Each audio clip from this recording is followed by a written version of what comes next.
दोस्तों नमस्कार। अब हम देख रहे हैं एरर हुक के बारे में। दोस्तों एरर हुक के बारे में समझने लायक चीज़ें हैं। इसकी एक शर्त होती है, जो सबसे ज़रूरी चीज़ है उसकी ये शर्त होती है कि ये है इसकी कंडीशन जो इसमें क्लियरली लिखी हुई है कि आउटसाइड ये जो है, जो एरर हुक जो है वो कॉल करते हैं सर्विस से, सिस्टम सर्विस से कॉल किया जाता है। और जब इसको मतलब इवोक करते हैं, जब इसको बुलाते हैं या ये ऑकर होता है, तो उस समय इसकी कंडीशन होती है कि ये जो है दोनों सिस्टम पे ये चीज़ कॉन्फ़िगर होनी चाहिए, एरर हुक कॉन्फ़िगर होनी चाहिए। एप्लीकेशन पे भी होना चाहिए, सिस्टम एप्लीकेशन और ओएस दोनों में इस तरह की सुविधा होनी चाहिए। यदि ये नहीं है तो फिर एरर हुक काम नहीं करेगा। Is called outside and error hook and both system application specific error hooks are configured. System और application specific error hook configure या कनेक्टेड होनी चाहिए, उसमें अवेलेबल होनी चाहिए। यदि नहीं होगा तो ये काम नहीं करेगा। अब आप देखो एरर हुक, पहली आप स्टेज देखो कि जब एक कंडीशन है, अब इससे रिलेटेड जो इन्फॉर्मेशन है वो कहाँ मिलेगी, वो मैं आपको स्लाइड भी आपके साथ शेयर कर दूँगा।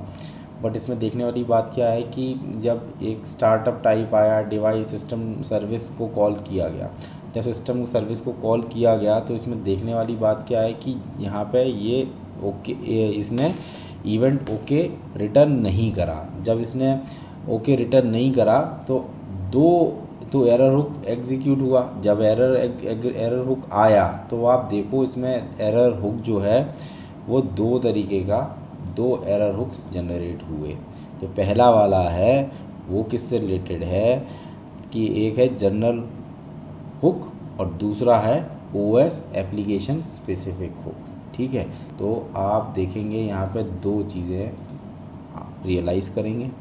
इसमें पहली चीज़ ये है कि जो एरर हुक आएगा वो एप्लीकेशन वाला आएगा, और उसके बाद जो दूसरा जो आता है, इसके पीछे ब्रेक है, ये देखने वाली बात है। दूसरा वाला जो है एक ओएस की तरफ से आता है और दूसरा एप्लीकेशन की तरफ से आता है कि दोनों, अब ये दोनों हुक जनरेट हुए। इसका मतलब ये है कि अब यहाँ पे literally there is a problem और यहाँ से बाहर निकलना पड़ेगा। और जब इसकी जो नेक्स्ट स्टेप जो होती है वो होती है सिस्टम सर्विस और स्टेटस वैल्यू। स्टेटस वैल्यू में क्या आएगा, जो एरर की जो वैल्यू हुई है, एरर कोड होगा, वो इन्फॉर्मेशन इसमें आएगी। तो इसको समराइज़ करते हैं। पहली चीज़ होती है कि इसमें जब किसी भी उसमें सर्विस में दोनों तरीके के सिस्टम और एप्लीकेशन स्पेसिफिक एरर हुक होने ही चाहिए। दूसरी चीज़ क्या होती है कि सर्विस को कॉल किया जाना चाहिए। तीसरी चीज़ क्या होती है कि जब आप उसको एग्जीक्यूट करोगे और एग्जीक्यूशन के कारण किन्हीं भी कारणों से एरर आ सकती है। जैसे कि मैं आपको बोलूँ कि टाइमर है, वो काउंटिंग चल रही है, काउंटर चल रहा है, काउंटर मतलब लैप्स हो गया, मतलब कि काउंटिंग मतलब काउंटर ज़ीरो पे चला गया। जैसे डाउन काउंट चल रहा है तो 50 से चला, ज़ीरो पे आया, अब उसको तब तक एप्लीकेशन को एग्जीक्यूट हो जाना चाहिए था, नहीं हुई, तो क्या करेगा, एरर हुक जनरेट हो जाएगा। रिसोर्स एलोकेशन से रिलेटेड है, एप्लीकेशन को रिसोर्स एलोकेट हुई, एक समय के बाद उसको रिलीज़ करना चाहिए था लेकिन उसने नहीं करी, तो क्या होगा, एरर हुक जनरेट हुआ। एरर हुक ऐसा नहीं कि एक एप्लीकेशन में एक ही एरर हुक होगा, अलग अलग एरर्स को समझते हुए अलग अलग तरीके के एरर्स होती हैं, और उन एरर्स को, उस कंडीशन को समझते हुए वही पर्टिकुलर एरर हुक कॉल किया जाता है।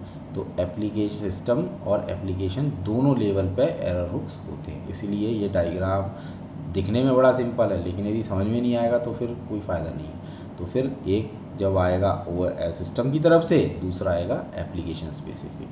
दोस्तों यदि आपको एरर हुक से रिलेटेड कोई भी डाउट हो, कोई भी सवाल हो, तो आप कृपया कमेंट सेक्शन में ज़रूर बताएं। धन्यवाद।